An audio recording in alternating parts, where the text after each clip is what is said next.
Did you know that we, as human beings with a human brain, have absolutely no say in whether or not we get programmed? Most of the times, this is by default. Things like society, our culture, parents and family, other authority figures, the media. But we absolutely do have a say when we have this awareness of how we get programmed or who and what we allow to program us. So, welcome to this fourth episode in a monthly series I'm calling Positive Programming for Cancer, where you will hear real life, true, inspirational stories of cancer patients that healed themselves when the odds were stacked against them. What did they do? What's different about them?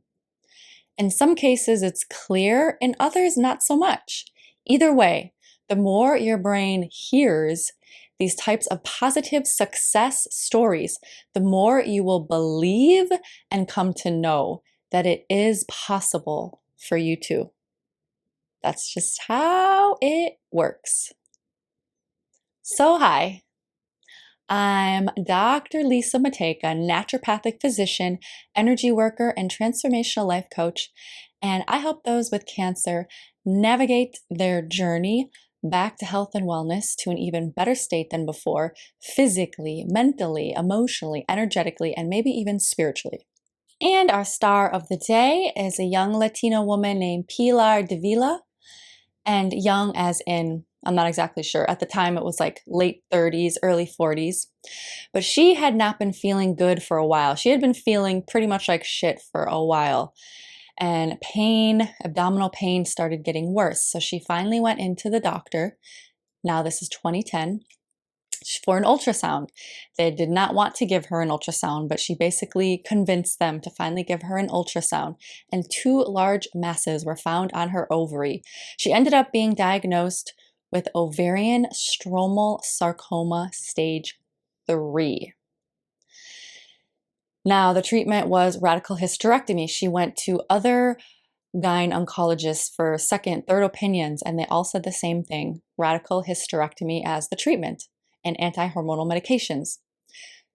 She kind of didn't really want to do the hysterectomy intuitively. It just felt like not a good idea, but she ended up doing it. She got the surgery. She did not want to do the anti-hormonal medications, so she didn't do that. She figured, all right, the surgery should be enough. I should be good now. But she went back to her same previous unhealthy lifestyle: eating bad, drinking, smoking, and stress. Now, 4 years later, 2014, she's feeling like shit again, feeling pretty horrible. Now bleeding out of her rectum, sharp, horrible pains. Went to the doctor. On MRI, there were metastases all over the place. Metastases to liver, pelvis, colon. It was stage 4.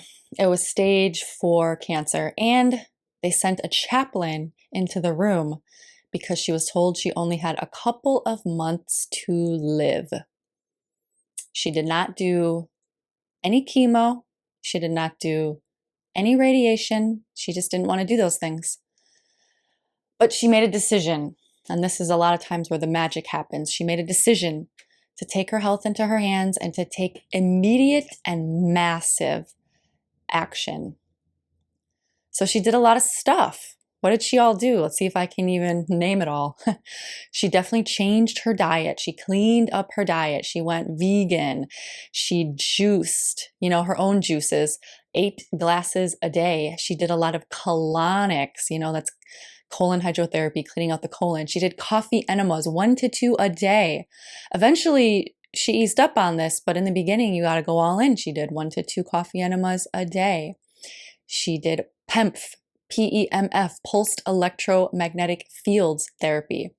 She did herbs. She did yoga, relaxation, meditation, walking outside. She got a divorce. It's interesting too, because with this type of cancer, like I said before, hormonal medications are recommended. This is a whole topic I could get into, but I won't. So she didn't do that, and she did, in fact, quite the opposite.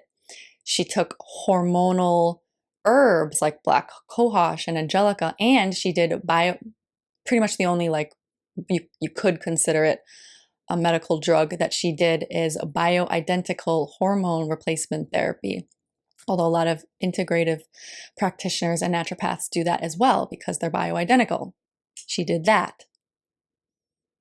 Her meditation was non-negotiable. It was 10 to 20 minutes a day. She would take that time to honor herself, thank every organ for its healing, and say, I am health, abundance, and joy. She says, and I find this interesting, she says elimination was a huge part of her healing, and elimination is key. I mean, this makes total sense to me, but I still think it's interesting. And that's elimination of everything. She says elimination of emotional toxins. You know, she had a lot of things, a lot of letting go, a lot of things to release emotionally. And she did that with, means like meditation, yoga, relaxation. I think she was seeing a Qigong practitioner as well and learned some things. She got a divorce. That's a form of elimination, sometimes a very important one. And then, of course, like the physical elimination, she did a bunch of colonics, detoxing with the coffee enemas. Oh, she also did probiotic and wheatgrass rectal implants. Elimination is key, she said. And it was a struggle. It was very much a struggle for her. This took time. And her story is proof of what I tell my patients and clients, that you don't have to be positive all of the time, not the whole time. I mean, it's a good aim, but don't worry or beat yourself up if you're not. She struggled, and there were times where she did want to give up and die. She just felt that would be much easier. But she persisted. And finally, there were some signs of hope. Finally, scans were showing a little bit of tumor shrinkage. So little by little, slowly but surely, there were signs of progress. So that and the motivation of her 2 daughters kept her going. And yes, as you may expect, she did completely heal herself. And now, years and years and years later, in her 50s, she is a wellness coach helping other people on their cancer journey, feeling much better than she did even in her 20s and 30s. And her website is Healing with Pilar if you want to check it out. I found out about her story from a cancer docuseries I watched recently called Cancer: The Missing Link with Nathan Crane. If you're interested in that, it's like 9 episodes plus some bonuses. I think the free viewing period is over, but you can purchase it. There's a lot of good stuff in there. And so let's talk about her for a second. So what healed her? What made her different than the others? There's a lot of stuff that she did. Perhaps we won't know exactly what it was, but I think we might. She seems to think she knows, and I trust people's intuition of their body. The elimination. She said the elimination is key. Could that be it? The elimination of emotional toxins was a big one for her. And I tell my clients and patients this all the time. Like, in life, a lot of times we think it's about gaining the the knowledge, the insights, the skills, the capabilities, bettering ourselves, improving, gaining. But really, most of our progress is made by the opposite. It's made by letting go, releasing. And that's a lot of what she did. Another really cool thing she did, and related to that, in her own wellness practice of helping cancer patients, she does notice that the people that don't do so well are the ones that are holding on to resentment and bitterness. That's a holding on. What needs to happen is for those emotions to be let go, eliminated. And then, of course, the physical elimination helps too, the detoxing.